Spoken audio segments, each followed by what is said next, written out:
Olá, olá, olá. Olá, olá, olá, olá. Todos me ouvem, todos me ouvem.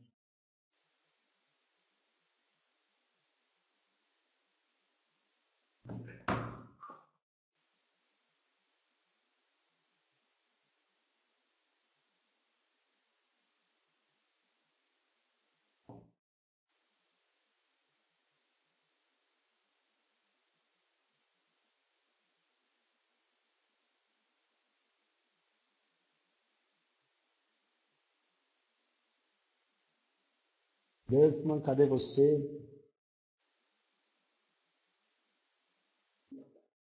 Boa noite, Ataína. Boa noite, Viro. Boa noite, Café, que está aí conosco. Cristiano Dias, que tem tempo que não vejo.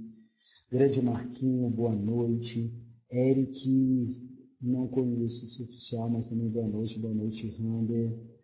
Boa noite, Lobo. Caramba, Adriano Pérez, boa noite. Vamos tirar aquela sua dúvida. Grande Matos, olha quem está conosco, Regiane, Branquinho, Daniel, Grande Napa, fala Servato, nosso homem aqui do segundo batalhão aí, hein? Que todos aí têm uma grande consideração. Grande Gabriel, olha aí, hein, Gabriel querendo gaivotas, hein? Já estou percebendo aí, hein? Já estou percebendo. Realmente, Servato, não tenho dúvida nenhuma que trata-se de uma referência, hein? Grande Márcio, tudo bem? Já chegou? Já chegou? Fiquei sabendo que você chegou, é verdade? Grande café. Olha aí, ó. Obrigado, meu chefe. Nossa Senhora, esse café não muda, hein? Cid Jean Santarém Brito. Miguel, Gabriel, Rafael querendo gaivotas. Sem áudio, sem áudio. O que é isso? Grande Vela Torres.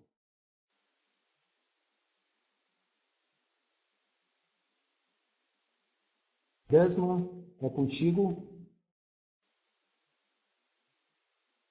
Tá bem, maravilha, Leandro. Parabéns pela aula lá na turma A. Que aula excelente, os alunos gostaram muito.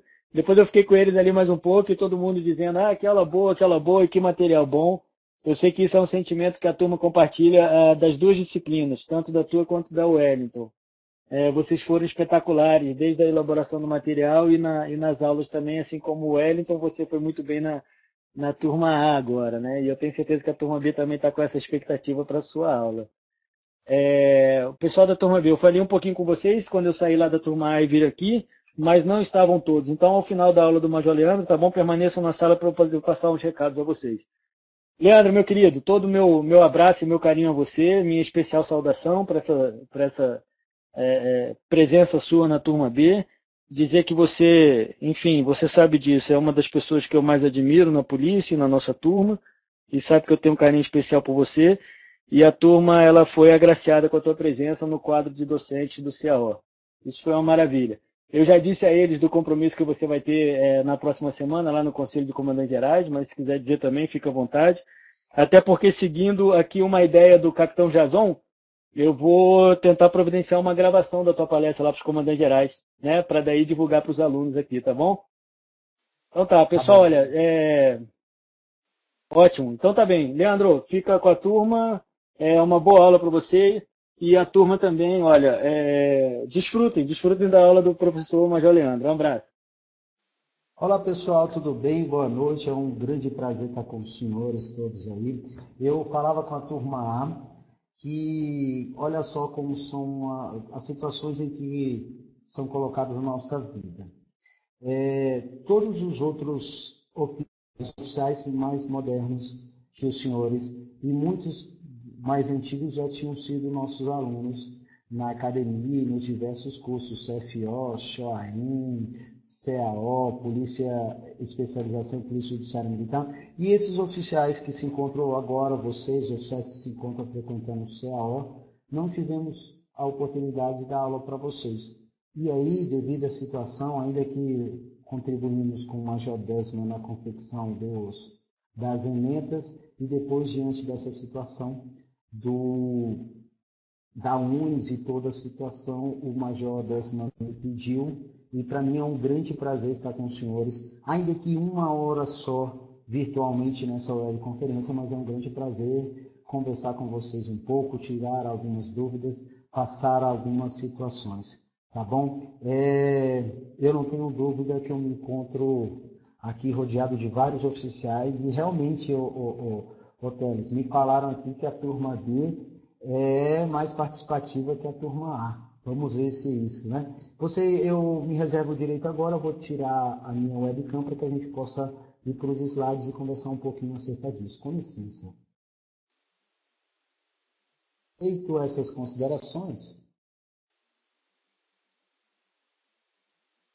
essas considerações, Leandro Guimarães está aqui, meu xará. Você vai ver comigo o seguinte, olha só, o Jason está falando aqui, estamos juntos. O que foi isso aqui, delatores, mentes e corações? Pois é, você acredita, Adriano Teles, eu também só vi que só deu o CID nos fóruns. Era literalmente uma situação de ping-pong. Eu falava e ele falava, eu falava e ele falava. Eu percebi isso também nos fóruns, diferentemente da turma B. Mas vamos lá, vamos começar a falar a respeito de algumas coisas extremamente importantes. A respeito do direito processual penal e penal militar. É importante todos saberem qual o motivo dessa disciplina no CAO. Há mais ou menos 3 CAOs, isso é importante mencionar a todos vocês. Na época, o Major Ângeles veio conversar comigo a respeito de incluir a matéria de direito penal militar e processo penal militar no currículo do CAO e o que eu achava disso. Eu falava com ele a minha preocupação, porque se todos analisarem como eu analiso as sentenças da Auditoria Militar do Distrito Federal, nossa auditoria, na qual os juízes militares começam a serem sorteados serem majores, você vai perceber, todos perceberão que os juízes militares concordam quase que 99% com o juiz auditor. Aí você vai chegar para mim e vai perguntar, mas major, isso não está correto? Não, isso é consciência de cada um. Mas infelizmente, os oficiais não discordam do juiz auditor. Não é porque eles concordam em gênero, número e grau. Eles não discordam por eles apenas terem visto direito penal militar e processo penal militar lá no CFO e há muito tempo atrás. Por isso que nessa ocasião, tendo em vista aí esses CAOs que nós já fizemos, que nós já participamos na qualidade de instrutor, nós analisamos algumas sentenças desses juízes militares, na qual, evidentemente, qualquer um de nós, oficiais da Polícia Militar, que temos mais de 10 anos de formados, vocês vão saber, e todos vão concordar comigo, que não vão, nos processos, concordar com tudo que o juiz auditor. Eu relembro até a vocês, e é importante mencionar, todos me escutam? Falem comigo, por favor. Todos me escutam?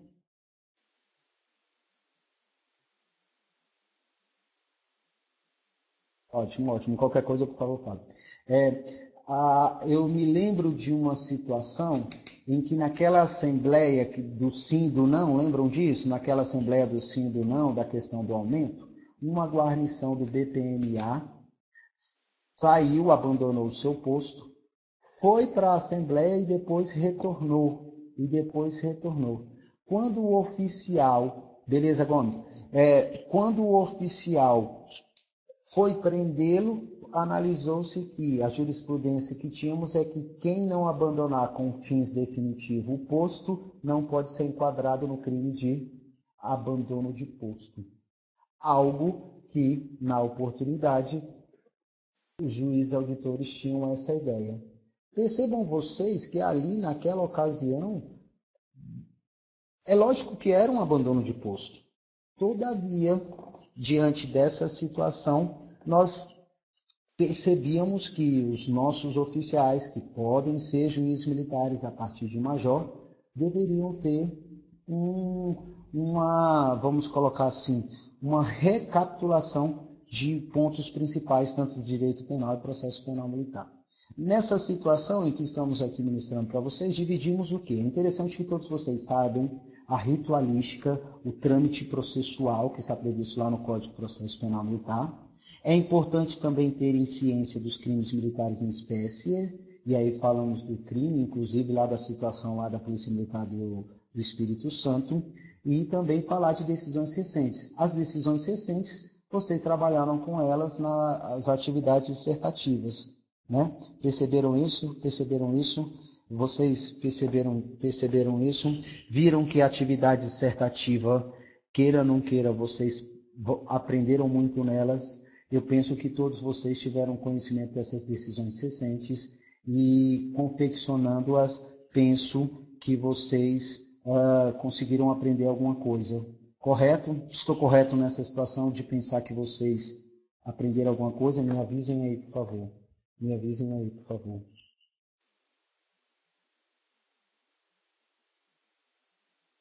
Ainda bem, ainda bem. Eu espero também que vocês façam. Aí você vai me perguntar, professor, por que nós sabemos que o senhor vai ler todas, correto? Sim, então eu lerei todas individualmente e farei um comentário com todas.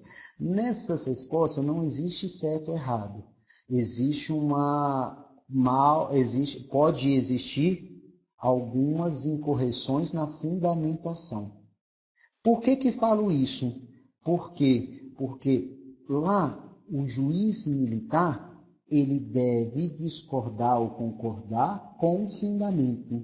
Por isso que passava essa atividade dessas decisões do STF, para que vocês pudessem ter fundamentos. E isso que é importante que eu vou avaliar. E não tenho nenhuma situação de avaliar os senhores aí incorretos, tá? Não, de forma alguma.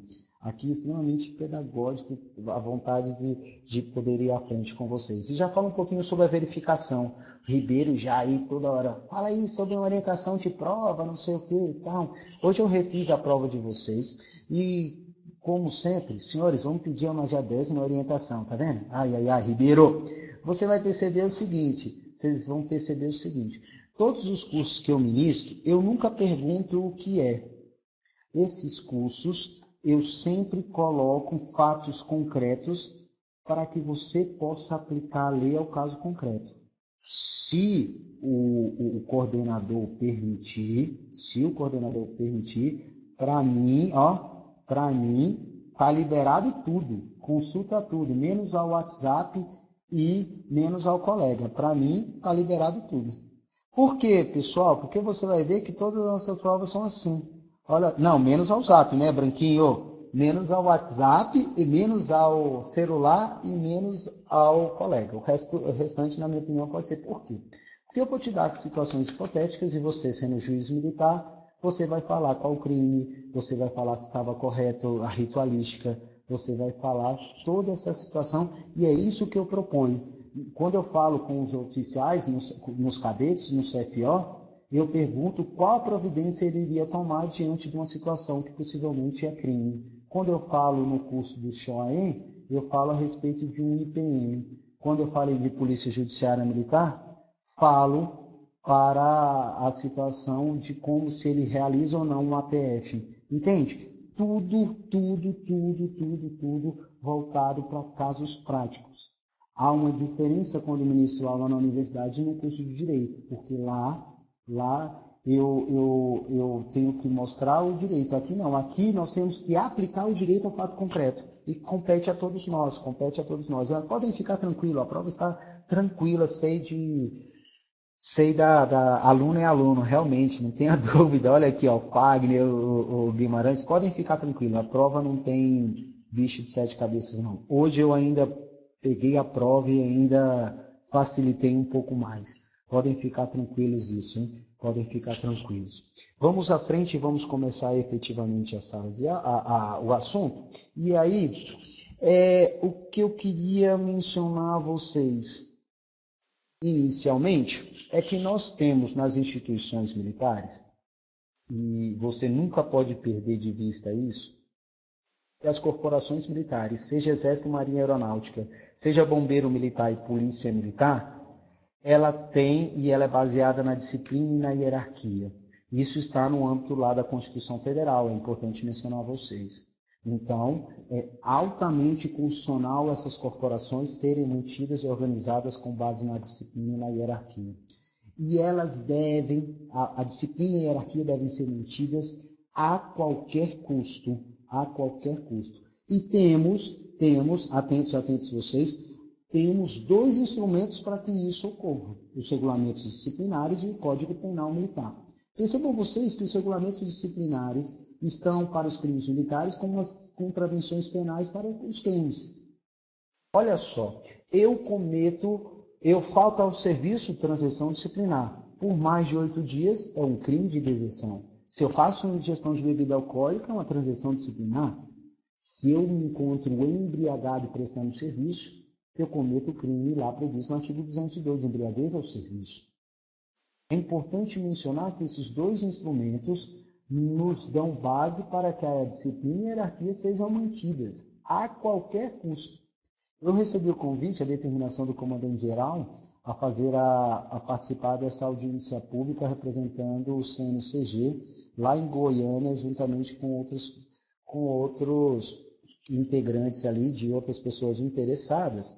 E lá eu falava com o comandante, com o coronel Nunes hoje, a respeito disso, a respeito de que o nosso Código Penal Militar e o Código de Processo Penal Militar tem vários textos básicos que se encontram há bastante tempo no Congresso Nacional. Falava com ele que é necessário atualizar, realmente é necessário atualizar.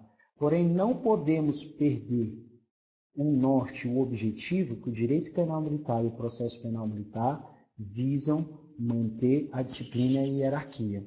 Entendem? A disciplina e a hierarquia é muito, mas muito, muito importante mesmo. E aí o Branquinho pergunta aqui, por isso sua recepção como lei? Sim, o Decreto-Lei 1001 de 69 foi recepcionado como lei ordinária, e por isso que agora está se debatendo. Porque você pode perceber, Branquinho, e podem perceber todos, que as atualizações que nós temos do Código Penal dificilmente também incluem o Código Penal Militar. Dificilmente inclui o direito penal militar. Eu falo isso do Decreto-Lei 1001 de 69, o Código Penal Militar, tá? O Código Penal Militar. E aí você vai perceber que os regulamentos disciplinares e o Código Penal Militar realmente devem ser atualizados. Concordo com você, Sidjan, na situação de que foi feito na época da autoditadura militar. Porém, nunca podemos perder em mente que ele tutela e preserva a disciplina e a hierarquia. Crimes contra a autoridade devem ser mantidos, crime contra o serviço militar deve ser mantido. Concordam comigo ou não?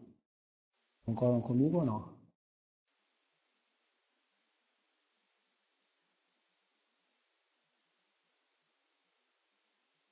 Também concordo com o Leandro Guimarães, foi pensado para as Forças Armadas. É importante também colocar as nossas especificidades, também concordo. Concordo com vocês.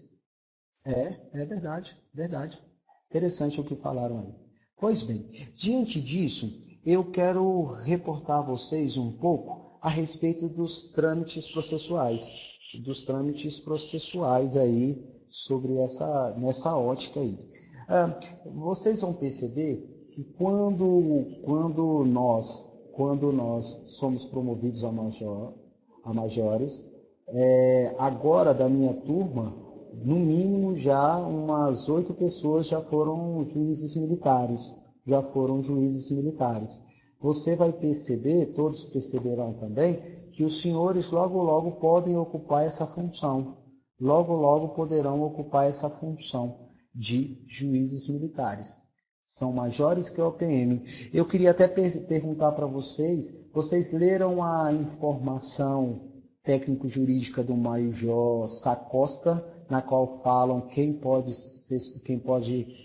serem sorteados, os oficiais a serem sorteados. Leram isso? Importantíssimo essa situação. O Major Sacosta. Isso. Leram? Todos leram, é importante ler. É essa mesmo, Herbert, que fala do que é o PM. Olha só o que aconteceu nessa ocasião e reporto a todos vocês. O Major Sacosta tinha me falado, mas aí o Dr. Nísio já tinha me ligado falando sobre isso. A OAB, diante da situação em que o juiz Enaldo é um juiz com mais mão pesada do que as outras juízes que se encontravam lá na auditoria militar, em face disso, suscitou que no sorteio dos oficiais para serem juízes militares, deveriam ter também QOPMA. deveriam ter também os oficiais QOPNA. E naquela ocasião, o Major Sacosta, na minha humilde opinião, foi muito bem falando, olha, calma aí, os QOPMs é o quadro principal, os oficiais que compõem a atividade finalística é o QOPM. Os demais são quadros complementares. Afinal de contas, prestem atenção aí, ó, afinal de contas, iria ter como juiz militar o capelão nosso, iria ter como juiz militar um médico, um veterinário, um dentista. E aí ele fez e mostrou por A mais B que deveria ser o quê? Um músico, é verdade, um músico. E ele mostrou por A mais B que, na sua essência, por termos esses juízes militares, era para ser QOPM. Nesse sentido, o juiz concordou plenamente. Ainda suscitam isso, tá, gente? Ainda suscitam esse argumento. Porém, não é admitido o argumento em que os advogados suscitam isso. O Jason me pergunta aqui, ó, o requisito de ser major para ser juiz militar. Onde está previsto, professor? Olha só, essa situação é muito legal, essa sua pergunta, viu, Jason? Muito legal mesmo. O que acontece? Na Lei de Organização Judiciária do Distrito Federal, você vai perceber que lá não tem isso. Lá não tem essa situação. Lá tem o seguinte, fala que tem que ser oficial. Mas lá na época lá do juiz, do Dr. Sebastião, alguns juízes militares que eram capitães na época, quando proferiram seus votos, realizavam inclusive confissões expressas. E diante disso, foi feito um arrazoado entre o juiz auditor na época, Dr. Sebastião, e os promotores militares, na qual solicitaram para que fosse apenas a partir de major, tendo em vista que tem lá no inquérito policial militar, atentos, lá no inquérito policial militar tem algumas ocasiões que é de preferência serem oficiais superiores à competição do inquérito. Eles pegaram esse dispositivo, o que foi acolhido pelo tribunal e hoje em dia só major. Penso que foi adequada a decisão deles, haja vista a realidade da polícia militar, tempo de serviço e antiguidade. Outras polícias não, tá bom, Ribeiro? Nem sempre. Outras polícias nem sempre são assim. Eu já vi alguns julgamentos em outras polícias que nem sempre são majores, tá bom? Nem sempre são majores. Confissões, acredita, Sidjan, o cara falava, não, eu também já fiz isso, eu também já fiz essa conduta, por isso eu absolvo ele. Determinado dia eu fiz essa conduta e por isso eu vou absolvê-lo. Imaginem vocês, sério, imaginem vocês faziam isso, sério. E diante dessa ocasião, diante dessa sustentação, o tribunal concordou num caso em concreto e nunca mais foram sorteados capitães. Lógico que nós percebemos também que na oportunidade tinha um aspecto político, haja vista que não tinham, os oficiais da primeira turma eram apenas capitães. Diga-se de passagem nessa situação, tá bom? Tá bom? Imaturos, concordo com você, Sidjan. Concordo com você, Sidjan. Talvez imaturos. Pois bem, vamos continuando.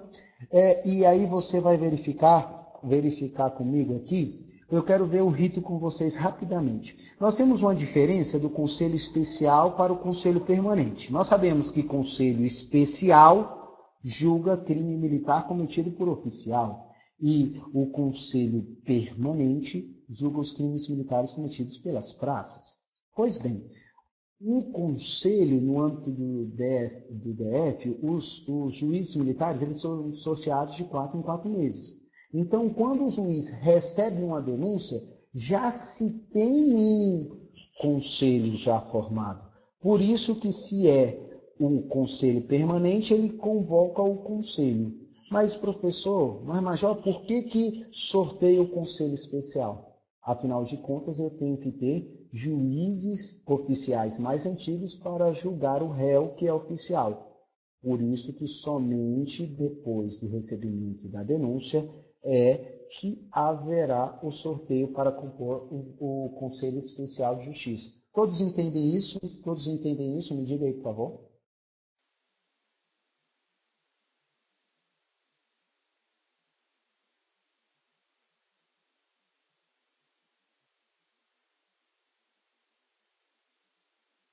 Não caracteriza tribunal de exceção? Não, seu Karen. Sabe por que não caracteriza? Porque todos estão previstos em lei. Tribunal de exceção é aqueles que não estão previstos em lei anteriormente, tá bom? É importante até mencionar isso a vocês, também já está previsto lá, então não tem porquê.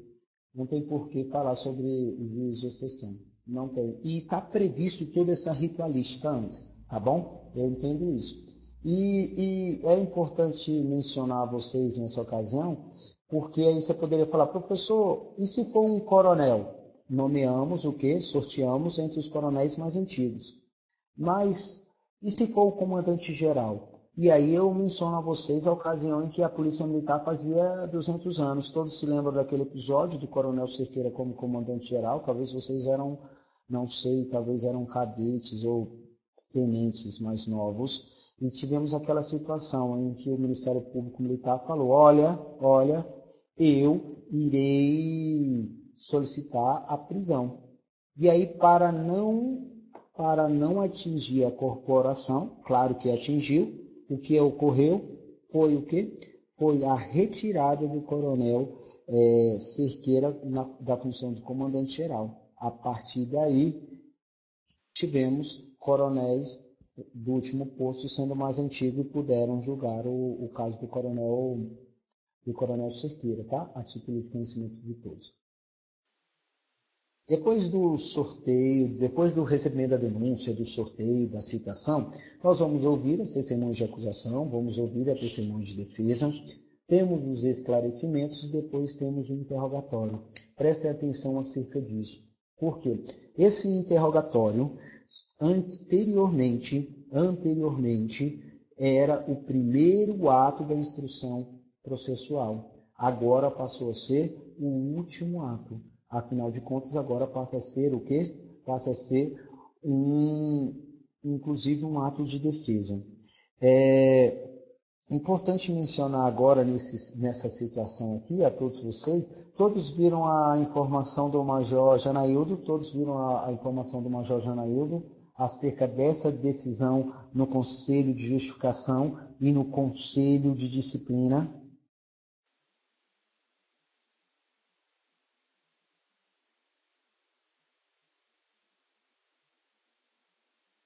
Espero que sim, né? Todo mundo está falando sim. Ainda bem que o Alexandre Dias falou, não, eu não vi, professor, eu não vi.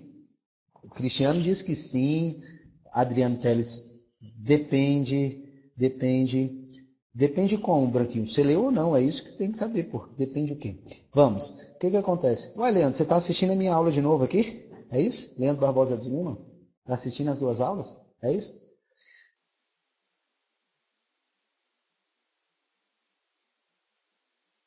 Grande Ribeiro está aqui conosco. Pois bem, o que acontece? Eu acho que vale nota, viu, Anderani? Eu acho que o cara participando vale nota. Dizem que vale nota. Pois bem, o que é?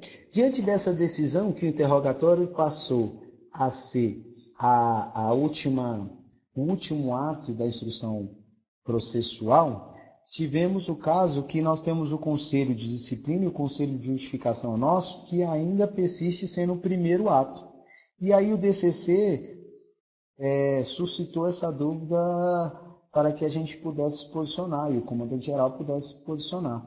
Nós, na oportunidade da pessoa do Major Janaildo, escreveu penso também que foi uma excelente informação, em que ele mencionou, em face da ampla defesa e do contraditório, que também o interrogatório no âmbito do Conselho de Disciplina e do Conselho de Justificação seja o último ato. Percebam vocês que depois do interrogatório nós temos as diligências, depois temos as alegações finais, 8 dias, e aí você vai ver que os debates são orais. 3 horas para acusação, 3 horas para defesa, 1 hora para réplica, outra para réplica. E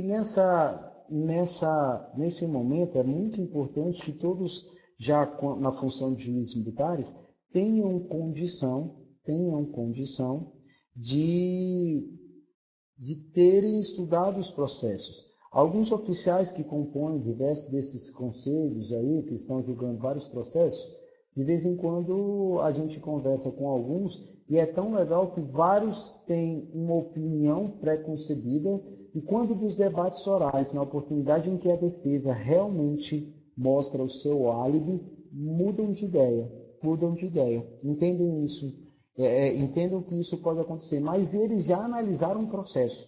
O legal é porque eles já analisaram o processo. E aí podem julgar da melhor forma. Entendem isso, por favor. Atentos que as alegações finais também nós podemos ter conhecimento, tá bom? Todos os juízes militares podem ter conhecimento das alegações finais. E aí eu gostaria de mencionar e de passar para o próximo slide, na qual está contido essa decisão. Olha só. A exigência de realização do interrogatório ao final da instrução criminal, conforme o artigo 400 do CPP, é aplicável no âmbito do processo penal militar. E aí, lá onde está em negrito de novo, por outro lado, o tribunal entendeu ser mais condizente com o contraditório e a ampla defesa a aplicabilidade da nova redação do artigo 400 ao CPPI. O que está querendo falar? Gente, nós tivemos uma alteração no Código de Processo Penal Comum.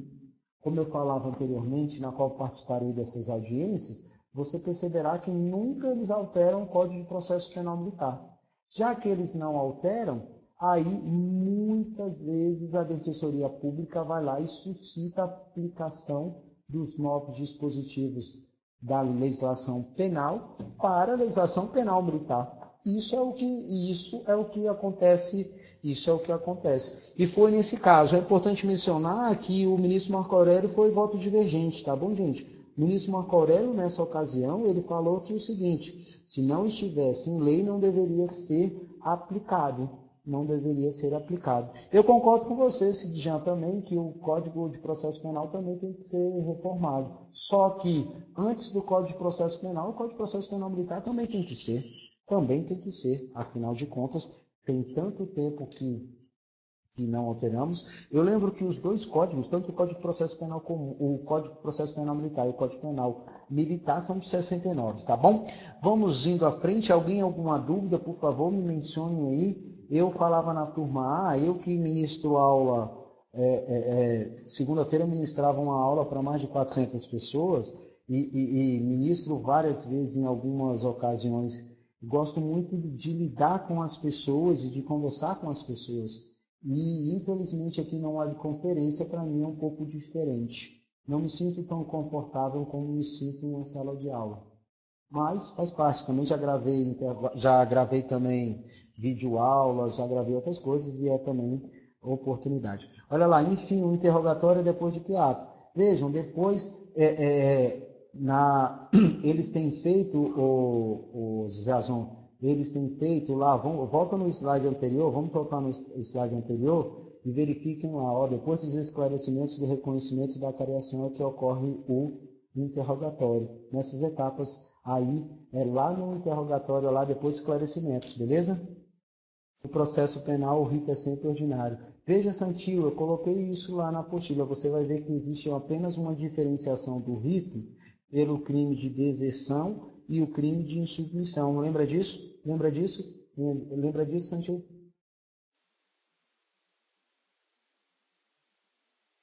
Pois bem, essa é a diferenciação. É algo muito mais... não tem tanta espécie assim de rito, igual nós temos no Código de Processo Penal Comum.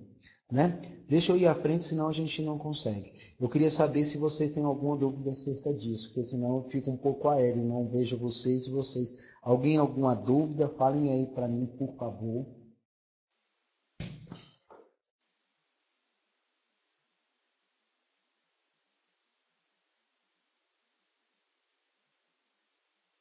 Na outra sala, as pessoas iam perguntando aos poucos, tá? E deixo também vocês à vontade a perguntar, tá bom? Na outra sala tivemos várias perguntas bem pertinentes, o que engrandeceu bastante a aula. Por favor, estejam à vontade nesse sentido. Todos vocês já tiveram a oportunidade de assistir um julgamento na auditoria militar? Todos vocês, recentemente, todos já tiveram a oportunidade de assistir? Eu queria saber disso. Por quê? Porque o Jason diz que não, o Carramache diz que sim. Não, só na academia, sem ser na academia. Ó, o Ribeiro nem lembra mais, tem 10 anos. A Caína falou também que não. Daniela também falou que não. É importante que todos vocês possam participar, assistir uma aula lá, porque vocês terão a oportunidade de ver. Talvez vocês nem assistiram a aula lá no Novo Fórum, no Leal Fagundes, ali perto do Setor Policial Sul, né? Penso que todos vocês, não sei se já estava a auditoria militar lá, levaram o curso lá. Eu penso que a gente pode levar. O problema é o quê? Eu sempre levo os oficiais. Eu sempre levo os oficiais para lá, viu? Toda vez o CAO e o CFO eu levo lá. Para a gente não teria problema nenhum. O problema tem essa situação também. Talvez você confundiu, viu, Ferreira? Algo de conselho de disciplina, diferentemente do Conselho Permanente de Justiça. Talvez foi isso. Talvez tenha sido isso. Pois bem, eu topo. Se o coordenador estiver nos escutando, eu topo levar os senhores lá para que vocês possam assistir uma aula. Interessante isso, hein? Só tem que ver esse problema de pauta. Mas eu acho que tem, viu, Dazan? Porque eu estava acompanhando alguns processos e alguns parece que já estão a ponto de julgamento. Penso que seria importante porque vocês não teriam mais uma visão de meros espectadores como cadetes, mas sim de possíveis, de futuros juízes militares. Isso que é importante, tá bom? Isso que é importante. Depois serão promovidos a majores e serão juízes militares. Essa é o que eu penso que seria importante. Só para você ver, agora, tendo em vista ser EAD, nós confeccionamos uma prova com 10 questões, mas nos CAOs que foram presenciais, a prova, o que seria? Não sei se vocês sabem. A prova sempre foi o quê? Um caso concreto em que o oficial proferia o seu voto. A prova do CAO que eu fazia era apenas isso. Ou seja, você veria casos concretos e se manifestaria como um juiz militar. Afinal de contas, essa é a finalidade da matéria. Vamos à frente, vai. Vamos à frente. E aí vocês ficam aí. E aí, libera ou não libera? Vamos falar um pouquinho a respeito dessa prisão aí. Olha a prisão aí que aconteceu.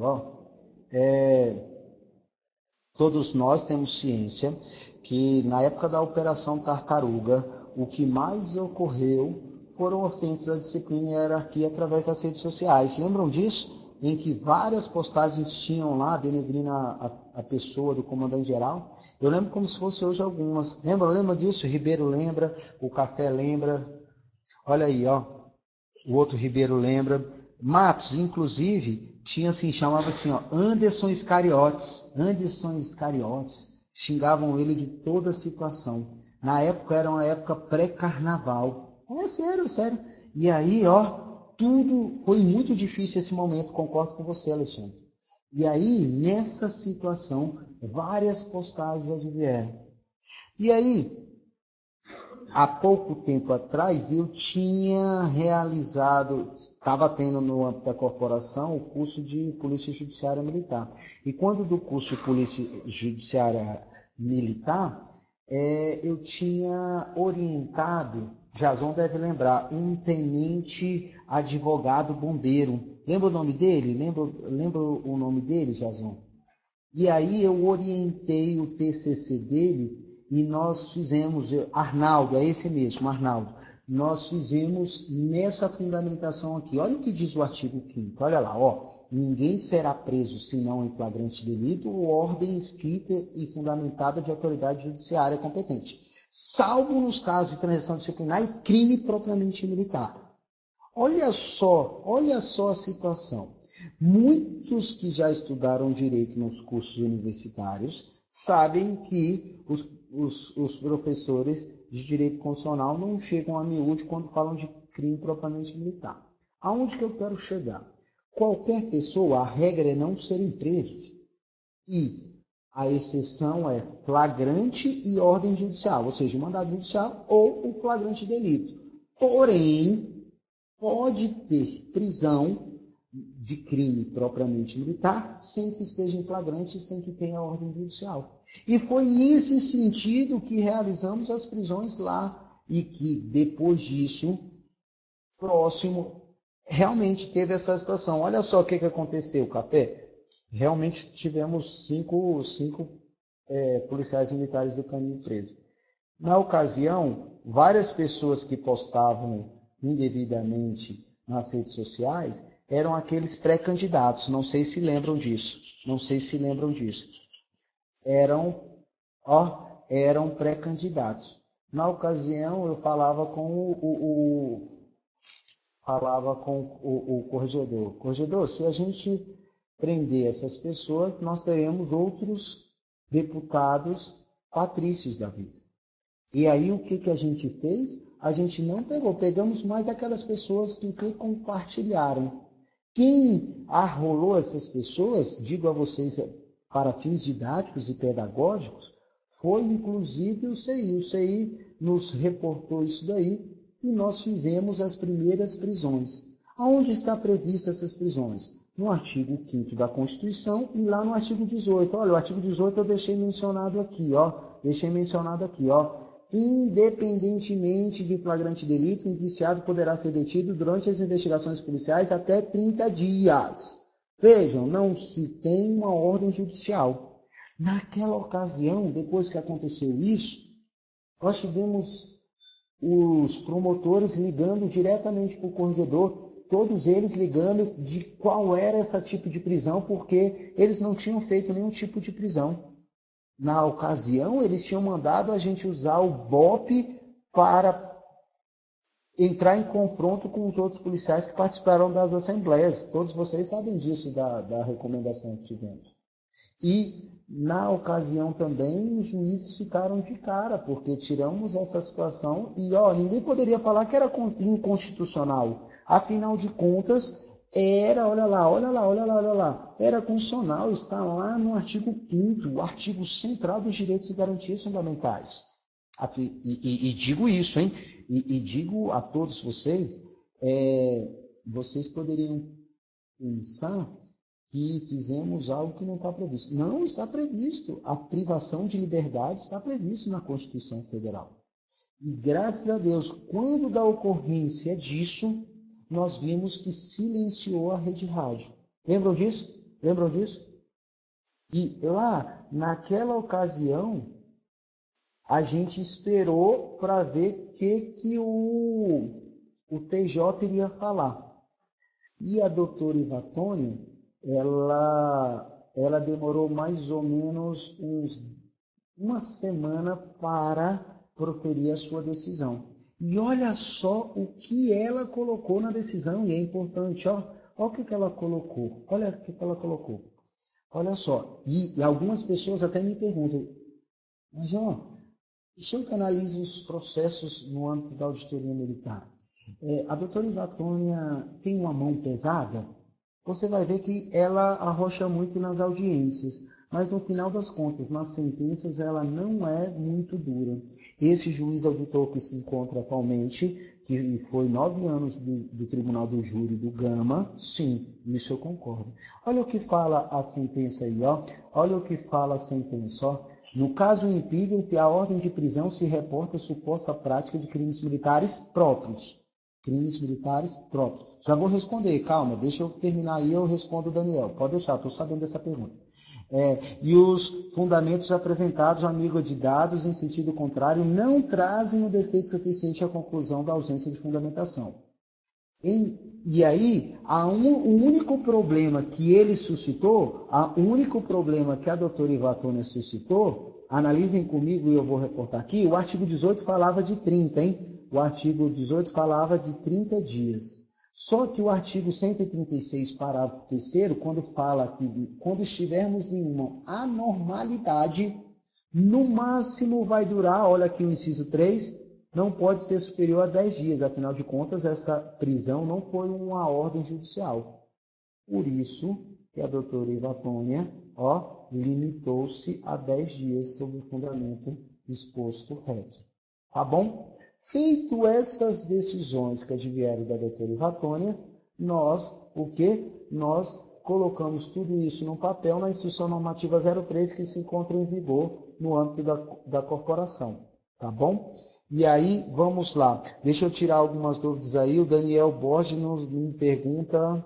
Deixa eu ver aqui o que ele me pergunta. Não é uma prisão administrativa não, Daniel. Só a título de conhecimento de todos, penso que vocês já sabem disso, no âmbito do processo penal militar não existe prisão temporária. Não existe prisão temporária. Porém, existe essa prisão inominada no âmbito no decorrer do inquérito policial. Consigo tirar essa dúvida sua, Daniel? Consigo tirar essa dúvida? Me responde aí, por favor. É uma prisão processual militar, tá bom? É uma prisão processual penal militar, tá bom? Não entendi a questão dos 10 dias, se não estava... Não, Regiane, o que acontece? Num período de exceção, de anormalidade, que é o estado de defesa, no máximo 10 dias. Então, por que numa normalidade ser superior a 10 dias? Entende? Entende agora? Ou seja, se lá na frente, quando é anormal 10 dias, por que quando está normal tem que ser mais de 10 dias? É importante Não, eu penso que cola a respeito. Jason, eu penso ser 10 dias é interessante. Tanto é que nos crimes militares próprios, você vai ver também a questão do prazo processual. Então dá para apurar. Dá para apurar e penso que ela foi interessante sim. Penso que foi interessante até por causa das investigações. Tranquilo, de nada, Regiane. Me perguntaram a respeito do quartel. Vejam que as penas, eu não sei se todos sabem, lá das penas do Código Penal Militar, lá estabelecido o seguinte: se a pena não é superior a 2 anos, ela deve ser cumprida, se oficial, em quartel. No quartel, em unidade militar, tá bom? Em unidade militar. Vejam, se a pena for superior a 2 anos, vai para presídio militar. Ainda mesmo oficial. Entende a pergunta? E respondi a pergunta que me fez. E sim, se o presídio militar, 19º BPM. Agora, alguns oficiais, inclusive até nós temos aqui, até com o Major Pérez, naquela ocasião, que foi deflagrado isso por causa das postagens dele, mas não foi o CI, na época veio de cima, a título de conhecimento de todos, vocês vão perceber que eles ficaram no BPTran. Por quê? Porque a pena do crime supostamente cometido por ele não era superior a 2 anos. Por isso que ele ficou em presídio militar. Afinal de contas, a detenção e a reclusão não superior a 2 anos são convertidas a pena de prisão, conforme está estabelecido lá. Tá bom? Ficou um tempo lá, mas depois ficou lá no BPTran. Mas isso é para a prisão por conta de crime ou transição. Não, Santinho, eu só falo aqui de crime, tá bom? Só falo de crime, beleza? Só falo de crime. Argeu, o Paulo Otávio e o Decídio Amaral, eles ficaram não pelo fundamento do Código Penal Militar, eles ficaram por causa da Sala de Estado Maior, beleza? Sala de Estado Maior. Beleza, Argeu? Tranquilo? Lá no Código de Processo Penal tem a respeito disso e fala sobre essa Sala de Estado Maior. Geralmente ocorre as prisões nos quartéis das polícias militares. Vamos adiante, eu queria falar com vocês a respeito disso. Nosso presídio não tem. Não, você vai ver o seguinte, você vai ver, Desmond, que eles não consideram, inclusive nós tivemos um advogado, recentemente administrador de Águas Claras, que ele ficou pouco tempo lá no 19º porque não possuía essa sala, tá? Não possuía essa sala. Prerrogativa que está estabelecido no Estatuto da Ordem dos Advogados, ainda que não gostamos. O Jason fala um absurdo total. Mas está lá tá lá na lei, uma lei federal, e temos que cumprir. Estamos no Estado Democrático de Direito. Estamos no Estado Democrático de Direito. É importante, até nós também temos isso, hein? Nós também, militares, também temos isso. É importante mencionar nesse ponto, até outro dia eu falava sobre isso, e aí gostaria de externar a vocês. Nessa reforma da Previdência, algumas pessoas chegam para nós e não concordam com a retirada dos militares. E da gente também, dos policiais militares. E sempre menciono a eles o seguinte: qual policial nós queremos na atividade fim? Se queremos que o oficial não, que o policial não vá para a inatividade antes dos 60 anos, você vai saber, com os 60 anos, esse policial é que vai realizar as prisões numa sociedade. Mesma coisa que me perguntaram: Leandro, eu acho errado comprarem Corolla para a Polícia Militar. Aí eu falo: olha, deixa eu falar um negócio para vocês. Primeiramente, esse carro não são dos policiais, não são carros pessoais, são carros funcionais. Você quer que a polícia que vai te defender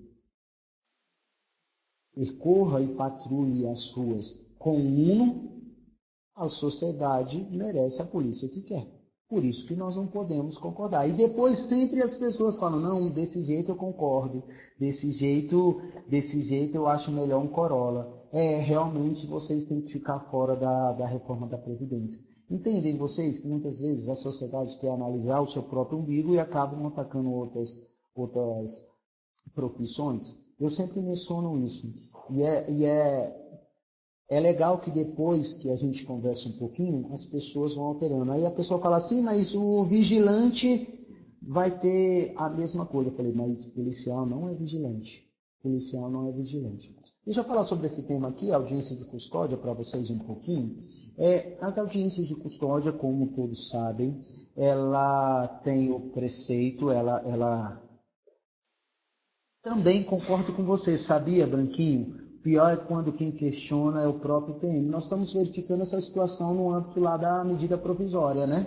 Você vai verificar que ficou 50%, 50%, e estamos diante de uma situação muito, muito, muito, muito grave lá. Vocês perceberam que ontem foi aprovado no Senado Federal uma situação que foi 50%, na qual, depois de 15 anos, sem CAP, o policial pode ser oficial, que é o PMA. Todos viram isso? Todos viram isso?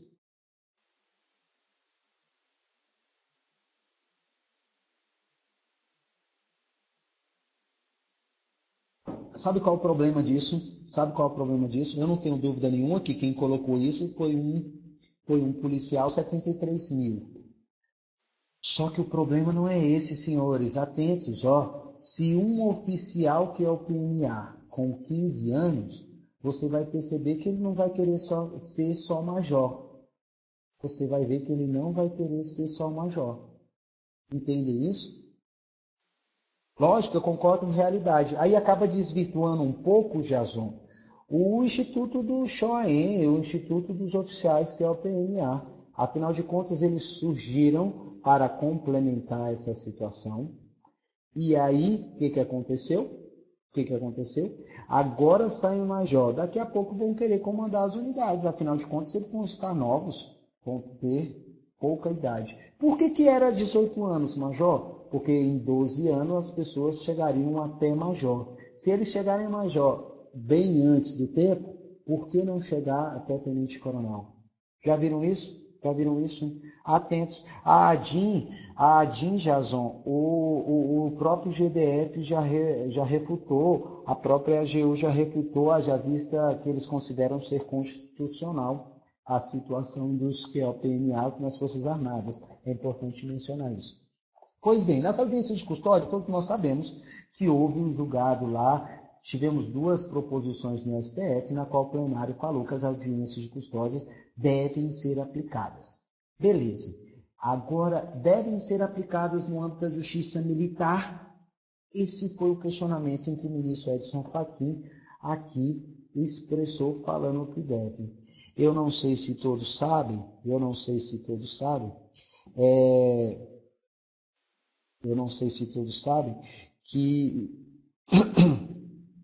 não sei se todos sabem que as audiências de custódia no âmbito do TJ, eu escrevi um artigo sobre isso recentemente, nós tivemos o primeiro ano das audiências de custódia dos crimes militares, cerca de 7 audiências de custódia de crimes militares. Sabiam disso? Sabiam disso? E aí, no âmbito lá do TJ, 5 foram de policiais militares, 2 foram de bombeiros militares do Distrito Federal. Na ocasião, nós analisamos todas as decisões da audiência de custódia. E lá na audiência de custódia, você vai analisar comigo que lá nessas audiências, muitos concediam inclusive fiança, coisa que não está previsto no Código de Processo Penal Militar, fiança. Outros concederam liberdade provisória, sendo que alguns crimes não podem ser concedidos liberdade provisória. Em apenas uma ocasião, atentos a isso, em apenas uma ocasião foi concedido regularmente a homenagem, que é um instituto que nós temos diferentemente dos outros. Eu concordo com você, Paulo Henrique, que as audiências de custódia advêm para saber que tem que ter um controle judicial toda vez que tenha uma restrição de liberdade. Porém, se você analisar, nós não tivemos um caso de prisão ilegal dos APFs de crimes militares e não tivemos nenhum tipo de violência policial no âmbito das prisões de crime militar. Então, não deveria ter. Entende? Lógico que nós sabemos que a finalidade das audiências de custódia, o Major Wellington deve ter falado isso, é questão também relacionada pela lotação dos nossos presídios. Nós sabemos disso. Sabemos isso. Beleza? A homenagem ao branquinho é um tipo de prisão? Não, eu não gosto do que você fala do termo de prisão. Eu gosto de fazer uma restrição de liberdade. Afinal de contas, pode não ser em casa. Pode não ser em casa, tá bom? Pode não ser em casa. É isso que é importante você saber. Deixa eu passar adiante, olha só. O crime militar, o 235, que fala do crime de pederastia, eu não sei se todos sabem. Atentos a isso, atentos a isso. O crime de pederastia, na redação anterior, é praticar ou permitir que com o militar se pratique ato libidinoso, homossexual ou não, dentro do quartel. Percebam vocês que olha só o que aconteceu. O procurador Gurgel, na época, entrou de férias e entrou uma procuradora e suscitou esse ADPF, Arguição de Descumprimento de Preceito Fundamental. Lá naquela ocasião, o relator, o ministro Roberto Barroso, eu até gravei um vídeo, não sei se vocês viram, eu gravei um programa lá na TV Justiça, eles pegaram e fundamentaram os votos deles falando, olha, em todos os outros códigos penais do mundo inteiro existe o crime, a conduta de praticar atos libidinosos no âmbito dos quartéis. Então, o que foi retirado, Major? Só foi retirada a palavrinha pederastia e só foi retirada a palavra, o termo homossexual. Mas a intenção era o quê? Evitar que se praticasse ato libidinoso dentro do quartel. Dentro do quartel. Entendem isso? Só tirou essas duas palavras. Realmente, Miguel Ribeiro, realmente. Pederastia e homossexual. Então, eu continuo falando que o ditado popular ainda vale para todos nós, militares, que é o quê? Onde se ganha o pão, não se come a carne. Onde se ganha o pão, não se come a carne, efetivamente. E aí você vai ver que em qualquer ato libidinoso continua sendo crime se praticado no interior das unidades militares. É verdade, Teles. Nisso não estou mentindo, não estou mentindo. Eu queria falar um pouquinho, mas a discriminação é que ele fala o seguinte, é o nome pederastia. Pederastia vem lá da Gênesis, da questão de homossexual, tá bom, Jason? Eu queria falar um pouquinho sobre aquela decisão que estava na atividade de vocês, Sim, também tem muita situação em relação às Forças Armadas naquela época, Guimarães. Você tem total, você está correto.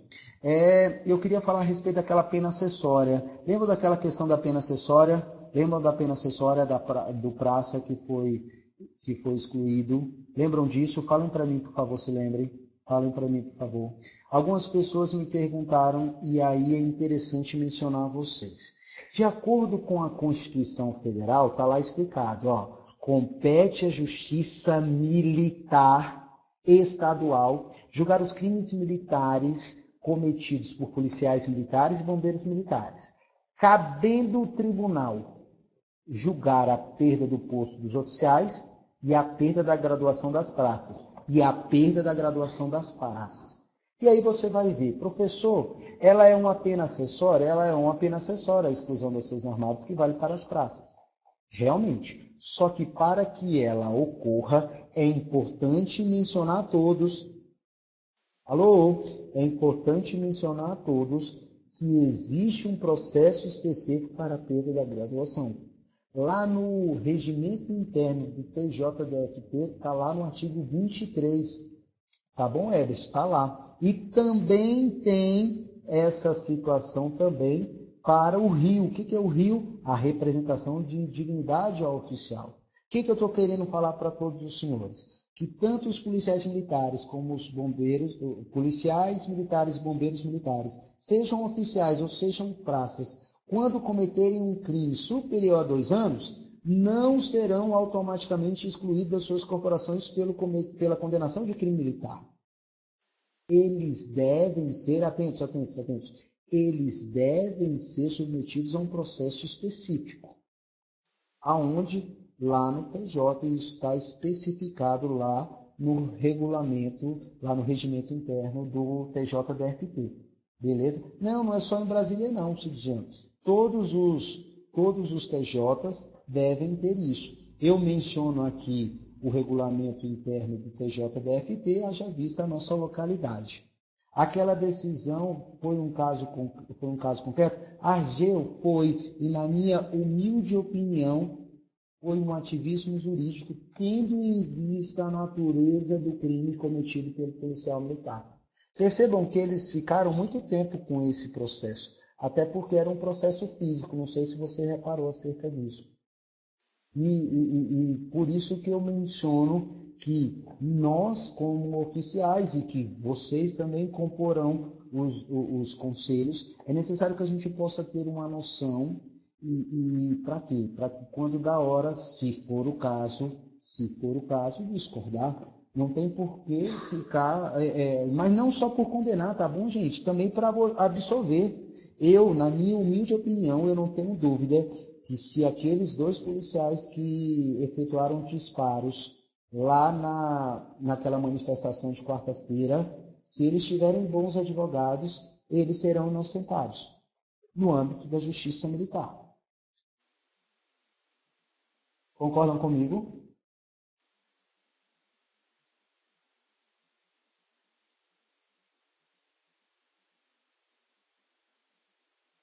Assim, eu te juro que se você fosse um juiz e eu fosse o advogado, eu iria absolver, e você, ainda que tenha uma pré-concepção, você veria isso. Vejam, aqueles policiais naquela situação toda. Mas isso daí só a título de conhecimento de todos. Realmente não possuíam equipamento de proteção individual, não tinham também equipamentos de menor potencial ofensivo, não tinham escudos.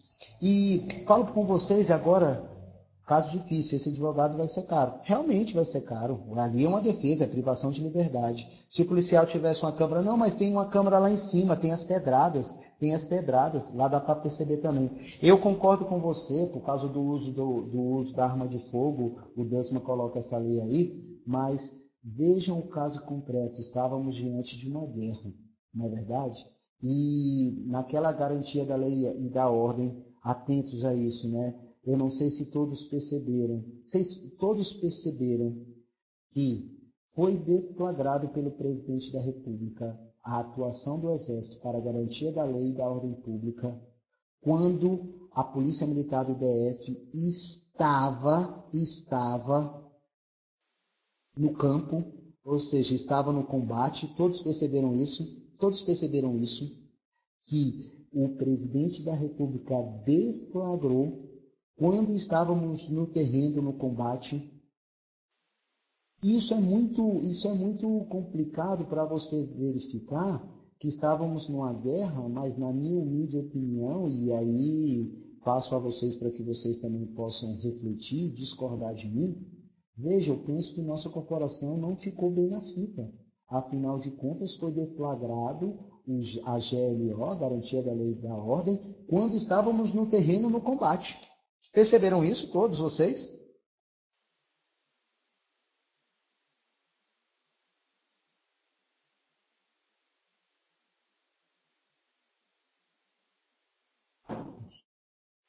E aí, o que foi pior, senhores, é que o Exército nada fez naquela ocasião e foi porque o Exército foi chamado, inclusive alguns me relatam, alguns militares do Exército falam que não estavam nem com munições naquelas armas e acabou o quê? Falou que foi eles que suscitaram aquela confusão e que terminaram com aquela confusão na esplanada. Com todo respeito, ali nós não ficamos bem na finta, senhores. E aí começa a se levantar-se nós, devido à perda de efetivo, não faltou policiais ali. Lógico, não tínhamos informação suficiente, a inteligência não funcionou, eu entendo toda a situação. O fato é que foi uma das primeiras vezes que foi o quê? Que foi aplicado a GLO desta maneira, quando a Polícia Militar já estava em combate. Diferentemente de outras ocasiões, como nós tivemos lá da Polícia Militar do Espírito Santo. Ali na Polícia Militar do Espírito Santo, tivemos aquela situação do Espírito Santo, mas que a polícia não estava atuando. Não podemos concordar também que foi igual à situação das Olimpíadas, da Rio, mais 20, isso também não podemos concordar. Pois bem, eu coloquei no fórum, eu coloquei no fórum acerca se um militar do Exército que atuou naquela manifestação, se ele cometer uma lesão à integridade física, aí você vai ver que eles vão ser crime militar porque houve uma alteração na lei deles. A lei deles é a Lei Complementar 97/99. Lá no artigo 15, fala que o militar das Forças Armadas, quando realiza serviço de policiamento ostensivo na preservação da ordem pública, eles são militares de serviço. Logo, eles estarão cometendo crimes militares, se for o caso, tá bom? Está lá na LC 97/99.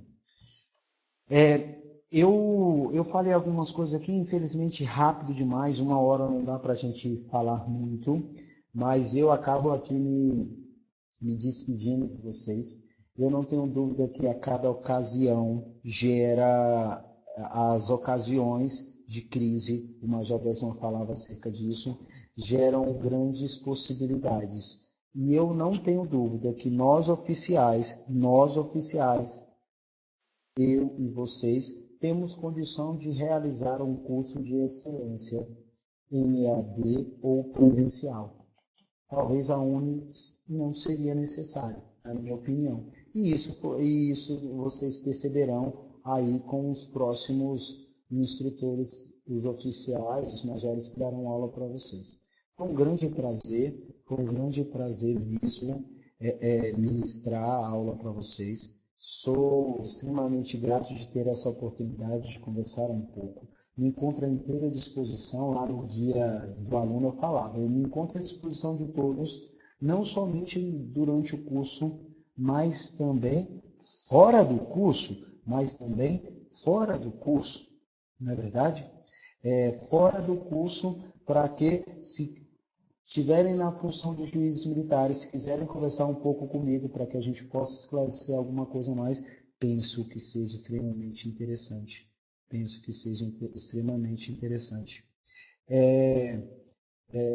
o Marquinhos fala aqui, né, do corpo permanente de instrutores. Pois é, eu não me. Todos vocês têm ciência que eu ministro aula fora da Polícia Militar, nos cursos preparatórios. Todos vocês sabem que eu dou aula nas universidades, quando sou chamado. Dou aula também nos cursos de especialização, tanto aqui dentro como fora. Não me reputo de forma alguma de ministrar aula. Porque entendo, atentos. Eu entendo que somente com a nossa educação, com o nosso ensino forte, podemos realmente fazer a correção de atitudes. E é necessário. Nós temos excelentes quadros de oficiais. Tá bom? Fiquem com Deus vocês. Um grande abraço a todos. Para mim foi um grande prazer. Fiquem à vontade, viu? Se já pode colocar lá no fórum, qualquer coisa, tem meu número aí, eu estou à disposição. Alguns nem conhecia pessoalmente, mas aqui tivemos a oportunidade de conversar um pouco. Eu me encontro na assessoria jurídica do comandante-geral. Olá, tá bom? Um abraço, boa noite.